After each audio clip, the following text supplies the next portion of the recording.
Un exercice autour de la composition centésimale de la morphine. Alors on donne ici cette composition, pourcentage de carbone 71,6, pourcentage d'hydrogène 6,7, pourcentage d'azote 4,9% et oxygène c'est le reste en pourcentage.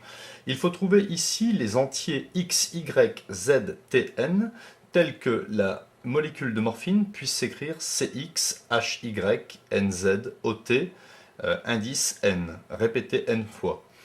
Deuxième question, en supposant ici que nous ayons un nombre d'atomes d'azote égal à 1, il faut trouver la formule brute de la morphine et sa masse molaire.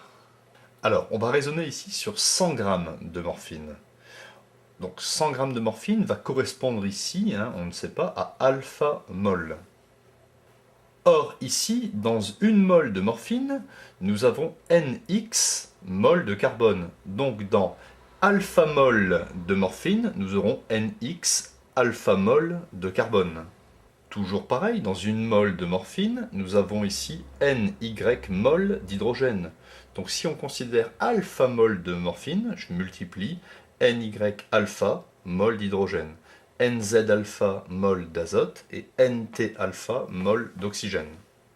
Donc en raisonnant ici sur 100 g, nous avons 71,6 g de carbone, ce qui correspond au nombre de moles de carbone multiplié par la masse molaire du carbone, 12.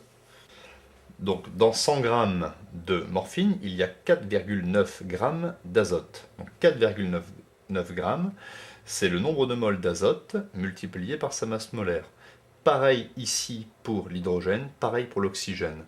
On remarque que 16,8, il y a 16,8% ici en oxygène qui correspond à 100 moins 71,6 moins 6,7 moins 4,9.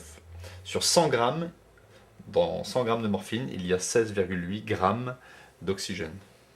Je peux donc écrire ici 71,6 divisé par 12x, ce qui fait n alpha, c'est exactement pareil que 4,9 divisé par 14z, ce qui fait toujours n alpha, ce qui est égal à 6,7 sur y, ce qui est égal à 16,8 divisé par 16t.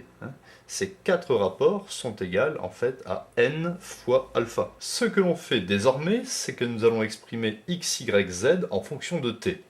Donc je vais prendre ici ce rapport avec ce rapport, et j'obtiens x, je fais un produit en croix, 71,6 fois 16t divisé par 16,8 fois 12. J'obtiens x est égal à 5,68t.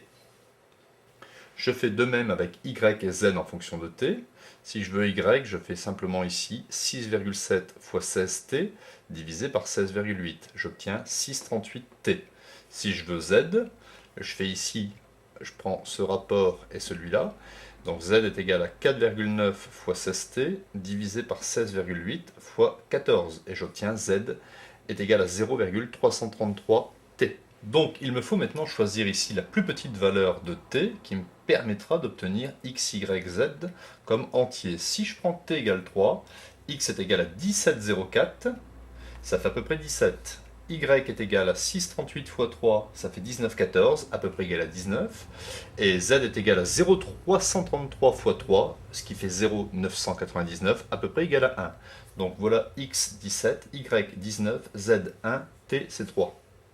Donc la formule demandée est C17, H19, N1, O3, et ce motif ci répété n fois.